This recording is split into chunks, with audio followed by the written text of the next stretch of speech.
Salutations, ladies and gentlemen, Mr. V back with another casted game of Lines of Battle. It seems like a lot of people really did like the last time we tried this format for this game, and I'm really happy about that because I enjoyed it as well. Thank you guys for all the feedback, all the comments, and all the constructive criticism as well. One of the things I really agreed with was a comment that said that the elo gap in the last game made the result pretty obvious from the start, and I totally agree. So this time I tried to find a match that was much closer in ranking, and I haven't seen it besides this opening deployment, but the description said that it was a very, very epic back and forth, and so I'm very, very excited. So let me take a sip of my Merlot.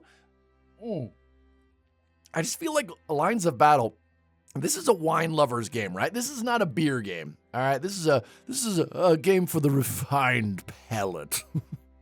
All right, enough of that. Enough of my alcoholic preferences. Let's dive into the matchup. Now, we are on the road to Amnis Nukem. I really can't pronounce the name of this map, but it is one of my favorites. Now, granted, it doesn't have that kind of randomness, that variability that you might see on just a standard Plains generation. It does have the same layout every time, but the reason I like this map is because I like just the options of deployment zones and where the battle takes place. You go to a map like City, and you know where it's going to happen, right? The battle's going to take place probably in the city if both opponents are playing to win. But in this game, you have a lot of different areas where the main action can take place. Now, most of the time I watch these replays, I either see the main engagement here, or I see the main engagement here in this little town.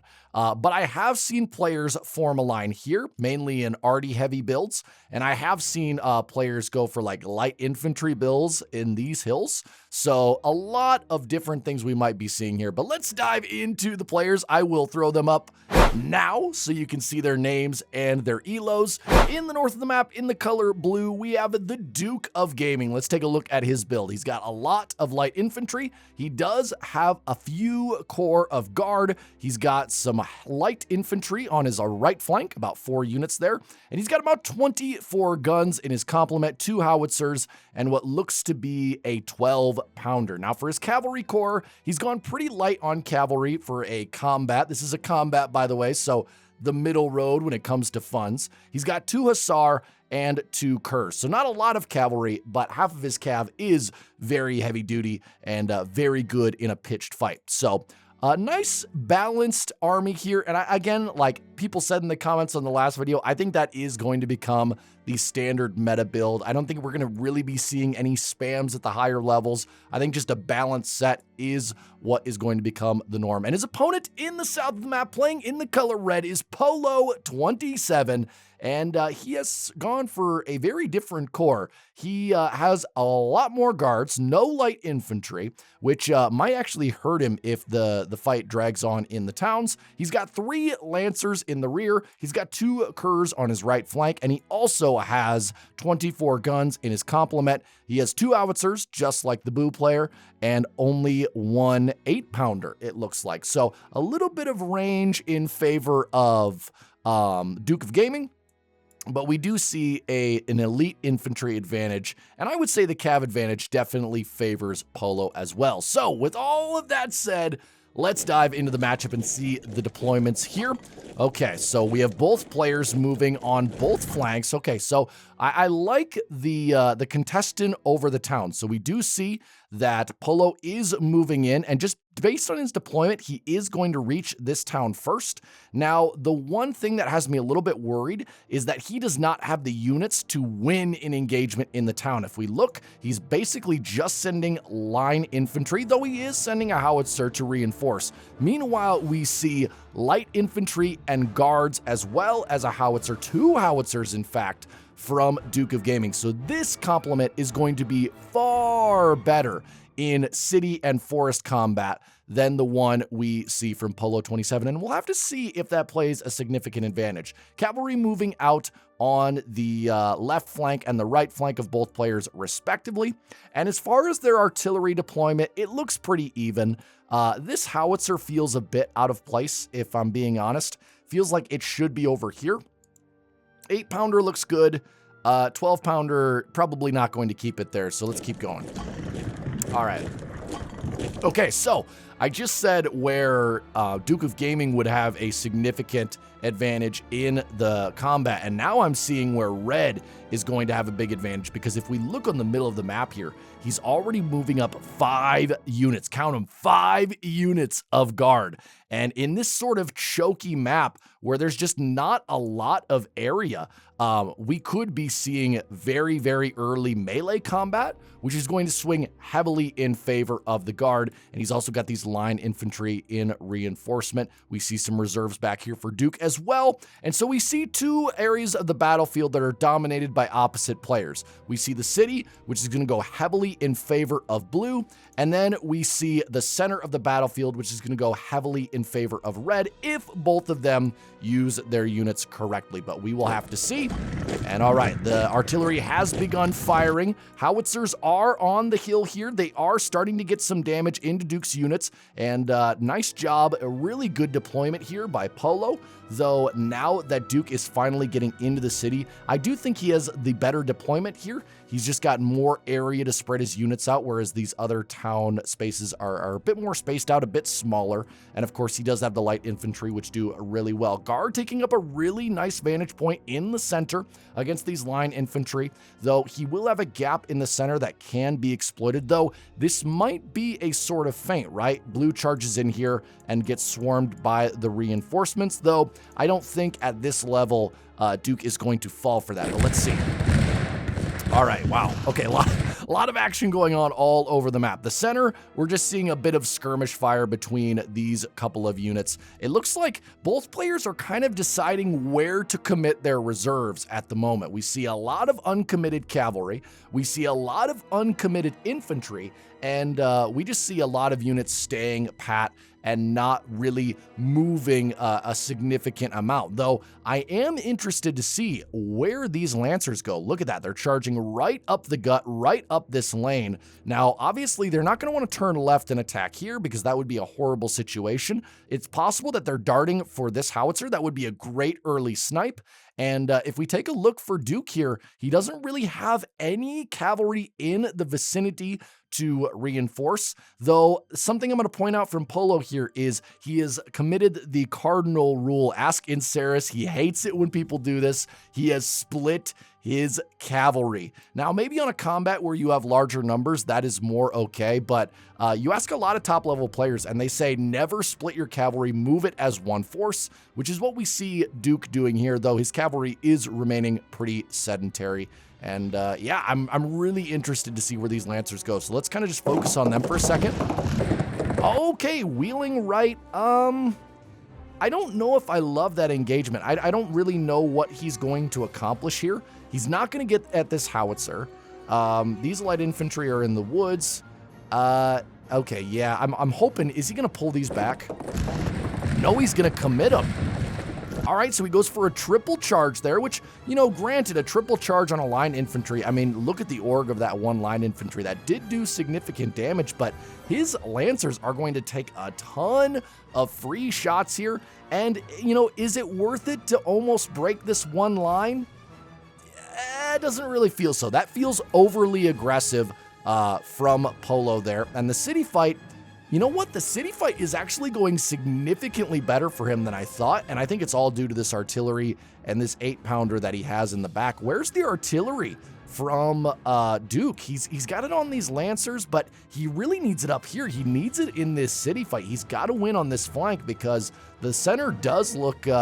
I mean, it's not that lopsided, but certainly in favor of red here. And he's got to pull up these reserves, though he might be keeping them to see where they are needed the most. And now the cavalry are finally engaging, going for a little split here. This might just be kind of a misdirection tactic. Maybe he wants to try to pull some of these curs off to chase down this hussar, waste a bunch of time. That way his heavy cav can slam in, though he doesn't really have any ideal targets here. You know, it looks like Polo's done a really good job of getting all his men in cover, and he's really nullified that cavalry threat. So I'm going to keep focusing on the city fight here and these Lancers. Oh my God, so much damage. God, those Lancers took such a hit. Now, they will be able to regenerate their org. It does look like they're going to get away. But even if we look at the health, I mean, that was not insignificant. And all he did was just a little tick of damage there. Now, maybe if he focuses his 8-pounder, he could break that line, but it doesn't seem likely. Bringing more reinforcements into the city fight here, both are. And yeah, I mean, this is so crucial, right? These Lancers, they would be so useful if they could just turn and engage in this fight. But of course, that would be a huge waste of your cavalry, though I am still a little bit concerned about this howitzer. It's just not in the ideal range. It's not really in the main engagement. This howitzer is okay. This 12-pounder is okay. I can see why he wants to keep that back, keep it safe. But yeah, I'm a little bit worried here by Duke's just lack of movement on his artillery, though really nice defense against that Lancer charge. That was well done. All right, more fighting in the city, pulling back by the Lancers. Howitzers, yeah, the Howitzers now are firing on the infantry here, which is good, but they would be doing so much more work. And this howitzer, you know, this howitzer is really not under threat. You could definitely move it up to, I don't know, at least this range and get it deployed up here, maybe even on the hill, and maybe even up here, pour in a lot of arcing fire on these units, and that would be pretty much a clean sweep of that city fight, but possibly thinks he needs it in the center to fire across this lake. But he has the 12-pounder for that, and he has, I don't know, maybe the better idea is to actually bring up this howitzer instead. This is the one that's really bothering me. I just don't know why it keeps sitting there in the back. But this guy is higher elo than me. Both of them are, so take everything I say with a grain of salt. Whoa, we got a hussar coming from way downtown. What is that guy doing? Meanwhile, the right flank has been very inactive. All of the fighting has been on the left and in the center. The center looks like it's actually starting to dissipate. Both players look like they're pulling back at this point, and I'm just waiting for when we commit the reserves here. All right. Yeah, just a lot of trading shots. Nice job by Polo there, pulling back that one-line infantry and replacing it. That was really well done. Okay, center is going well. Ooh, this howitzer is really starting to do work in the center. And I'm kind of starting to see where both of these players are, you know, at their strength. And it really does seem like Polo is doing a very good job finding the most effective use of his artillery. I would love to see this howitzer pulled up. I think you've seized enough ground that you don't need to worry about this area. Maybe even pull it, you know, I mean, you could get quite a ways up this road, but that might not be the best. And this 8-pounder, yeah, that one feels fine. That one feels fine, actually. All right. Wow. Okay, Duke is committing a lot on this left flank. Look, he's bringing in 2 more line infantry. And yeah, these lights are just going to do so much work. They trade so well in town and forest tile. Sometimes it almost feels broken how well lights do in those types of engagements. But that is kind of what they're made for, right? Howitzers continuing to do work. Oh, look at this. This Kerr's sneaking in and smashing into this guard. And if he can break this guard and then retreat, that is going to be an excellent catch by Polo. So the first action is really starting to go down, and we're already on turn 12. So I got a feeling this is gonna be a good game. Is he gonna get that break on the guard? No, he's not gonna quite get it in time. Nice job by Polo. He pulled out. If he had lost that Kerr, gotten it caught in an engagement, that would have been a horrible trade. Trading 1 Kerr for 1 guard. I still feel like that goes in favor of the person who lost the guard. Nice reinforcement here, and let's see what we get in this middle cap engagement. Oh, God, that Kerr is so close to breaking. And is it going to break? Oh, wow, it got really far without breaking, but the first units have broken. We have 1 Kerr breaking for red, and we have a light and a line breaking for blue. And this one howitzer, this thing is doing work. And let's just take a look at the power scaling right now. Wow, exactly equal armies. The victory points are incredibly close. The casualties are incredibly close. And neither of these units, I don't think, are permanently lost. In fact, I think all of the units right now are going to come back at some point. The fighting in the city, we see another charge from the Lancers. Oh, crap, I didn't know I missed this, but it looks like they were going for that howitzer. Another great defense here by Duke of Gaming, though blocking with a light infantry against Lancers, that is bold move, sir. Now, if he can hook in one of these Hussars and snare these Lancers and get them off the field, that would be a huge win. It would mean that most of Polo's left flank is pretty immobile. So taking out the mobility and then using the movement range of his Hussars and his light infantry could be the thing that really starts to turn this left. The center is starting to get very heated. We have a 12-pounder in canister range. This thing could do some work on these guards if they don't get into cover soon. All right, let's zoom out a little bit.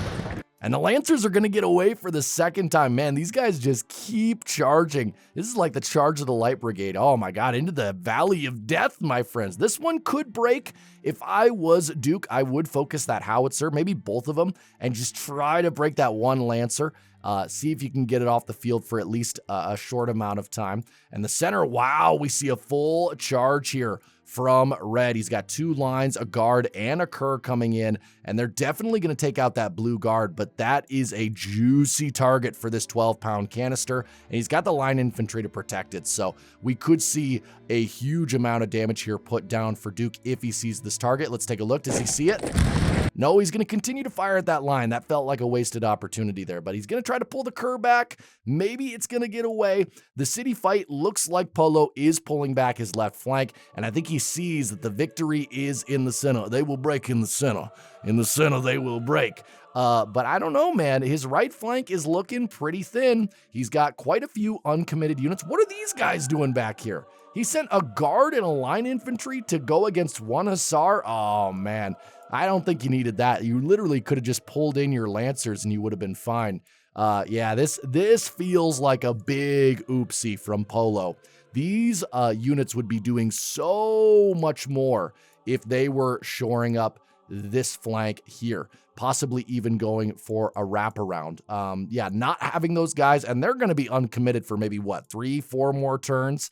They do have a road, which is going to help them, but that feels risky, Polo. Feels very risky. All right, that Lancer is not going to break. Center continuing to pile up, and now we see, oh my God, this cur is an MVP. He is pushing back 1, 2, 3, 4, 5 units. And I don't know what really scared Polo off here. I mean, these lines are weak. We have a possibility to take out this 12-pounder. That would be a huge win. Now, granted, there are reserves coming back, but God, I feel like pulling back at this point, you're just going to take a lot of damage on the retreat because you're retreating up across open ground now. And the fact that Duke has not turned his 12-pounder onto these guys feels like a bit of a wasted opportunity. But it's still getting canister. It's still doing good work. And let's see if he pulls these howitzers up eventually. I feel like both players need to pull up their artillery a bit more. They're hanging back. This howitzer is doing well. But this one could certainly come up, and this 8-pounder could probably reposition as well. Wow, that's so much kept in the reserve on the rear. All right, yeah, okay. So I just want you guys to imagine. I want you to imagine this center engagement, but give Red 1, 2 more guards, another line infantry. I mean, that sways the entire fight.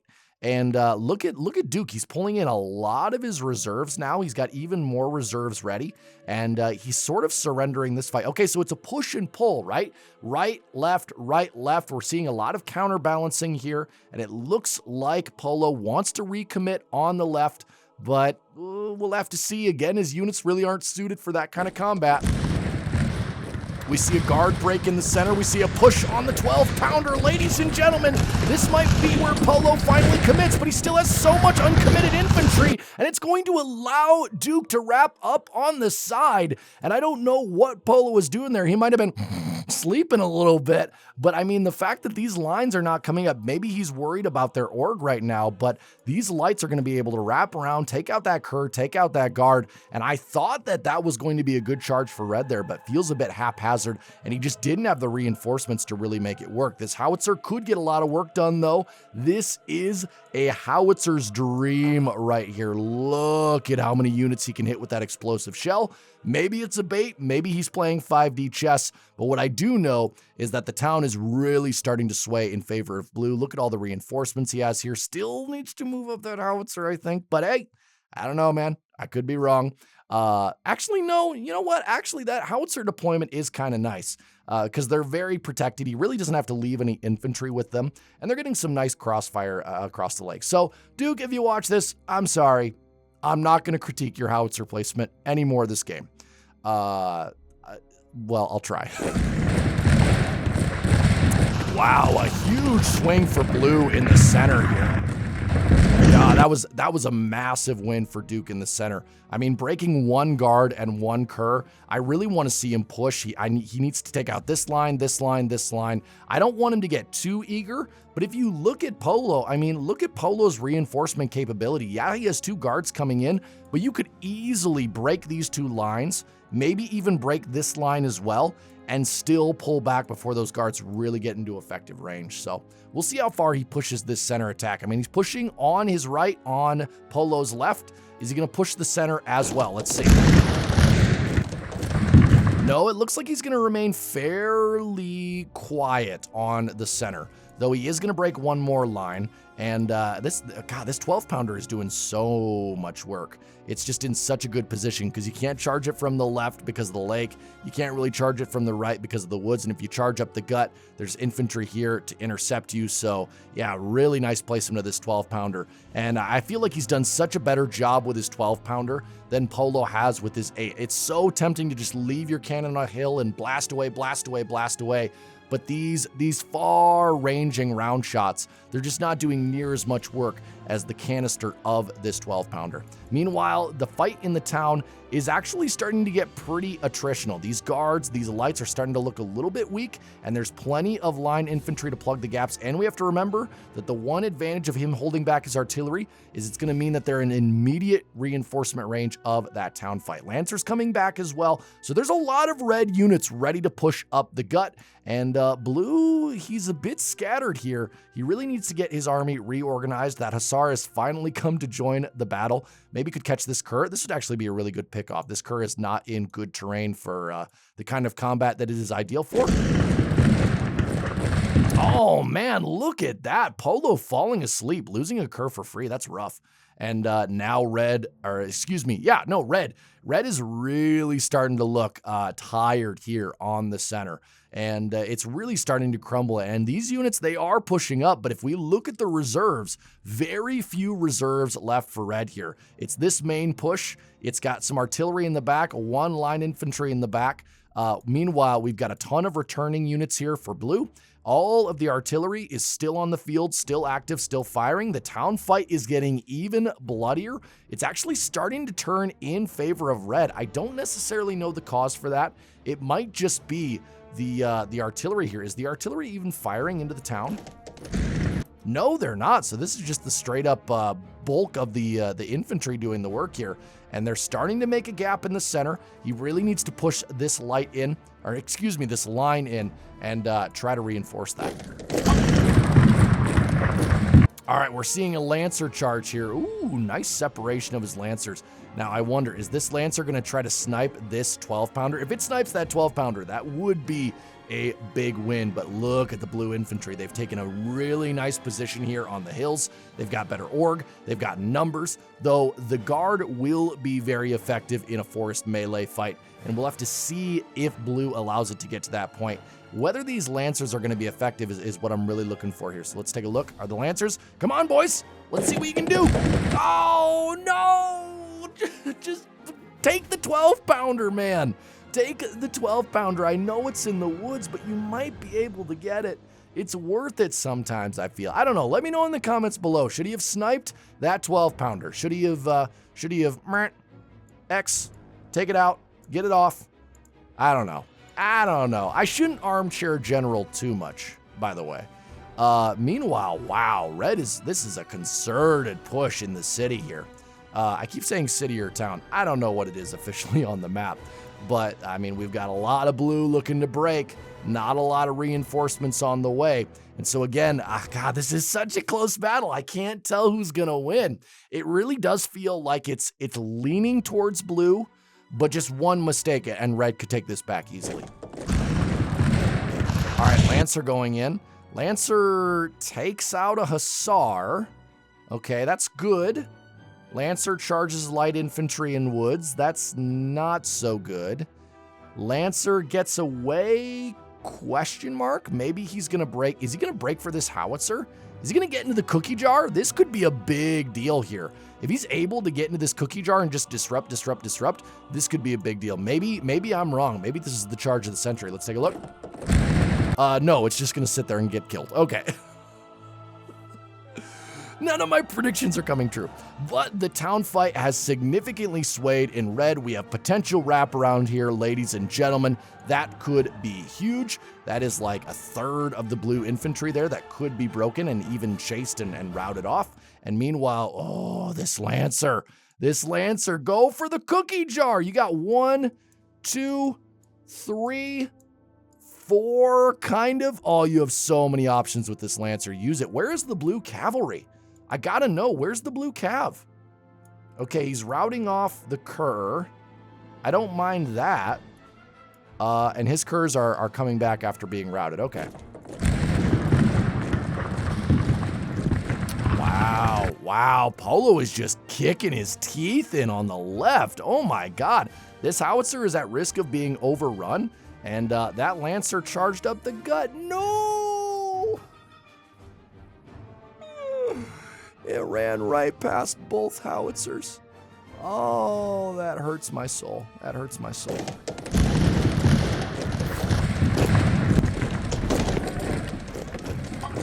Wow, this Hussar is actually doing a lot of work in the rear. I didn't realize how much he's holding up these units. And that is something I got to get better at, right? I tend to like break a unit's org, and then I just forget it exists. And then later on in the battle, I go, wait, where did these 6 units come from? Oh, yeah, I didn't chase any of them. And maybe that's what Hussars are built for. Maybe Hussars, now that we have such better cavalry and dragoons and curs and lancers, maybe Hussars are just kind of the cleanup cav. Maybe that's their role. But again, blue still has a nice spot in the woods here. He does have a lot of units coming back. This center might not be over yet. He's got a howitzer that has been overrun. Another one that could potentially be overrun. He's officially turned his 12-pounder.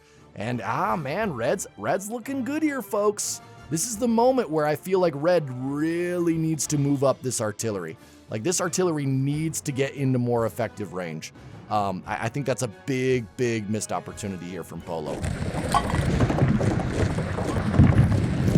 Oh, man. Is it running out of steam? Yeah, the push on the left is running out of steam. And maybe a bit of an overcommit there from Polo, bringing up his artillery, but I think it's going to be too little too late. I think he saw it. He got hungry. But yeah, line infantry, they can only do so much, and they're charging across open ground. They did take out 1 howitzer, so, I mean, that is good, but is it going to be worth 1, 2, 3, 4, 5 line? I don't think so. Howitzer's starting to do work here. Center continuing to push. Love this howitzer placement by Polo. Nice job there. He's got guards guarding it, as guards do. He's got a line infantry there. God, so many reinforcements that need to get back into the fight.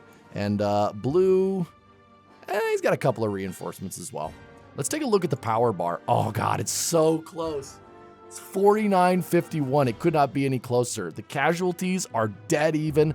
Oh, this is such a good... Oh, I'm so glad I found this battle. All right, center is still continuing to be hotly contested.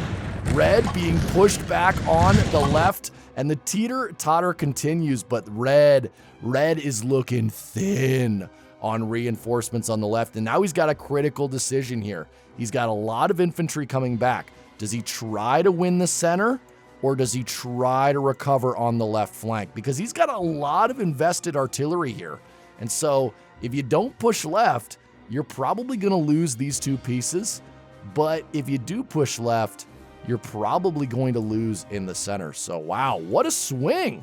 What a swing. And I think it's just been, blue's just kind of been better. Duke has just kind of been better this entire time at not overcommitting and picking good ground, right? His infantry have usually been in cover when they are in combat, and I think that's been a big factor. Pushing out now on the center. guards are starting to take a lot of damage. One guard is probably going to break here. Yes, one guard is going to rout. Okay, so it does look like Polo has chosen the center. So he's bringing up more guards, more line. The problem is he has no good terrain to deploy them. And he's going to be facing open ground versus covered units. And so, I don't know, man. This is like, but he still has it, right? Like, he still has enough power. Oh, this Kerr is way too far away from the main action. This Kerr could be doing so much, right? It's almost got full orc. Like, this Kerr could be doing so much work over here or over here. Oh, man, this is way too big of an over pursuit by that Kerr. And we have one Kerr coming back from blue as well. And on all this open terrain, this thing could do major damage. But the howitzers are starting to turn. The 12-pounder, the MVP 12-pounder is still doing work. And on the left, I mean, both are starting to thin out, but blue has so many reinforcements on the way. And now the third fight in the town begins. And now red is starting to reclaim some of the ground on the center. Red, okay, really nice move by Polo here. He could have overcommitted. He could have sent his troops right back into the meat grinder, but he didn't. He said, all right, calm down, breathe, reform a line, move whatever artillery I can, save my howitzer, maybe sacrifice my 8, and just get a unified army again. And I really do like that move. Now, is it going to win him the game? I don't know, because blue is starting to take a couple of points worth of advantage here. He's got about a 300 casualty lead as well. But it really feels like the best move for red at this point. Just charging him right back in, you're just going to lose him again. 12-pounder continues to do work. Actually going to save his 8 there. Really, really nice by Polo. And God, this feels like the 5th fight in the town. It's going to be 3 line versus 2 lights. I feel like this town is a lost cause. Like, I think fighting for it at this point, I mean, what are you going to win? You win this town so you can get swarmed by the reinforcements. Though, wow, he's chasing this howitzer with this guard, and this guard is going to die, but he is going to take out that howitzer. That could end up being the swing factor. I don't know, man. If Polo gets 3 pieces versus the 1 remaining, yes, blue will have the infantry advantage, but that might be what red needs. This Kerr is being a cheeky devil. This Kerr finally coming back to the fight. Blue now pulling back, realizing that it's not an ideal engagement. Both players realizing that to charge means losing, and so they're both just kind of waiting for the other to make the reckless move. It does look like Duke kind of wants to finish this cleanup back here before he pushes, and I do agree with that quite a bit. We're on turn 44. Oh, what a nail biter. All right, fight in the town is going fairly evenly, and oh, look at this. Polo has committed to the left flank once again, and I think, I don't know, would I have committed there? Would I have committed to the flank, or would I have committed to the here? Honestly, I think I would have done the same. I think I would have gone left here. Pushing in with guards in line. He wants to keep this momentum. He's got one random line getting caught there. Guards are getting engaged in melee.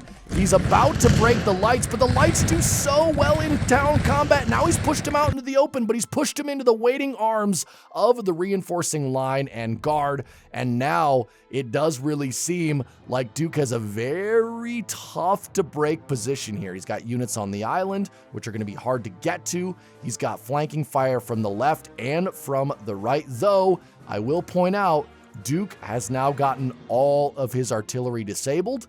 Polo still has all 3 pieces remaining, and that's big, especially in the late game. Units coming up.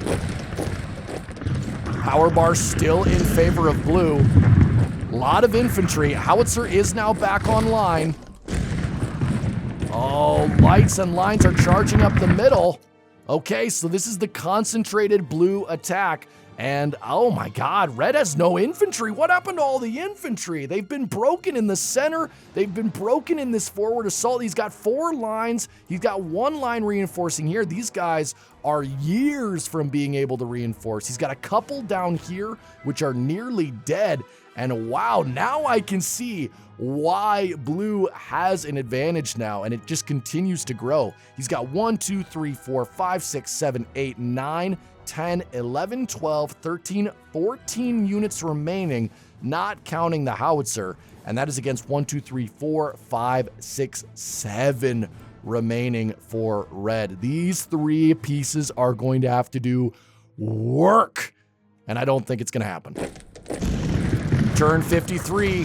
We're nearing the end of the game. 55. Red's last stand in the town. Is it going to happen? The Kerr charges the howitzer in the woods. The guards and the lines charging. The 6th fight for the city has begun. The line infantry are going to break, as are the howitzers. 58, 59, and it looks like the Duke of Gaming is going to take it in an absolute barn burner of a matchup. Ladies and gentlemen, that is game.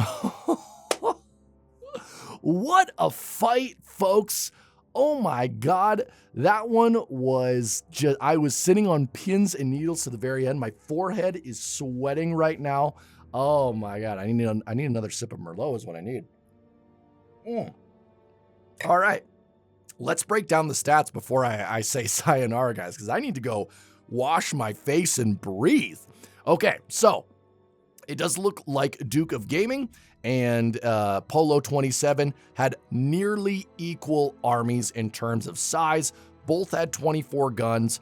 5,591 casualties suffered for blue and 6,317 for red. Both lost 2 of their 3 guns. Just an 800 casualty difference, which on a battle of this size is actually not as much as you might think. But again, I mean, that one could have gone either way. That really felt like there were a couple of moments there where if red had just committed more troops and hadn't been so scattered with his army and his cav, I think he could have broke the back of blue there. There were a couple of times where Duke was almost overrun, but he was able to get reinforcements in time. And I think that was the name of the game. Was I feel like Duke picked better terrain, and I feel like Duke made better use of his reinforcements there. And guys, I hope you enjoyed that battle. And if you continue to like the casted versions of this game, please let me know in the comments below. I'm trying to kind of garner feedback on how replays are watched and analyzed, so I can throw that back to Leo, and we can hopefully make the UI and the overall experience better for you guys. I will be showing the full faster replay after I sign off. But guys, until next time, have a great day, have a great life. See you later.